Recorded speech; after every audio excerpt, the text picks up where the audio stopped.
அஸ்ஸலாமு அலைக்கும் வரஹ்மத்துல்லாஹி வபரகாத்தஹு. அன்பான சகோதர சகோதரிகளே, இன்று நாம் பார்க்க போவது உலுவின் முழு விளக்கம். உலுவின் முக்கியம் ஒவ்வொரு முஸ்லிமும் தெரிந்திருக்க வேண்டியது மிக மிக அவசியமாகும்.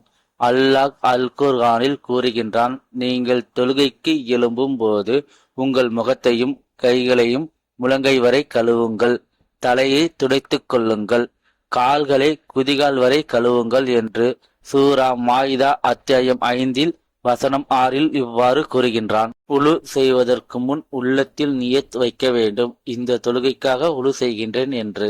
இன்ஷா அல்லாஹ். உழு செய்வது எப்படி என்று இப்பொழுது பார்ப்போம். 1. பிஸ்மில்லா என்று கூறி கைகளை மணிக்கட்டு வரை 3 முறை கழுவ வேண்டும்.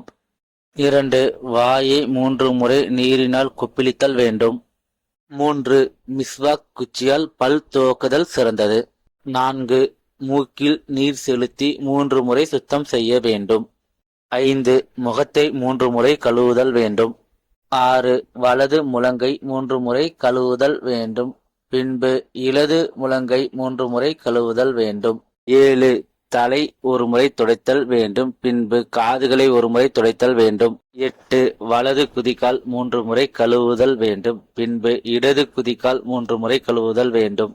மேலே குறிப்பிட்டுள்ள அனைத்தையும் முறையாக செய்து முடித்தால் உழு செய்து முடித்துவிட்டோம். யார் ஒருவர் முழுமையான முறையில் உழு செய்துவிட்டு அஷ்ஹது அல்லா இலாஹ இல்லல்லாஹு வ அன்ன முஹம்மதன் அப்துஹு வரசூலுஹு என்று கூறுவாரோ அவருக்கு சொர்க்கத்தின் 8 வாசல்கள் திறக்கப்படும். அதில் அவர் எந்த வாசலில் விரும்புவாரோ அதில் செல்லட்டும் என்று அல்லாஹ்வுடைய தூதர் கூறினார்கள். உழு இல்லாமல் தொழுகை செல்லாது. எனவே ஒவ்வொரு முஸ்லிமும் சரியான முறையில் உழு செய்ய தெரிந்திருக்க வேண்டும். உழு எவ்வாறு செய்ய வேண்டும் என்று நாம் அனைவரும் முழுமையாக தெரிந்து கொண்டோம். அடுத்த வீடியோவில் தொழுகை முறையை பற்றி தெரிந்து கொள்வோம் இன்ஷா அல்லாஹ். அஸ்ஸலாமு அலைக்கும் வரஹ்மத்துல்லாஹி வபரகாத்தஹு.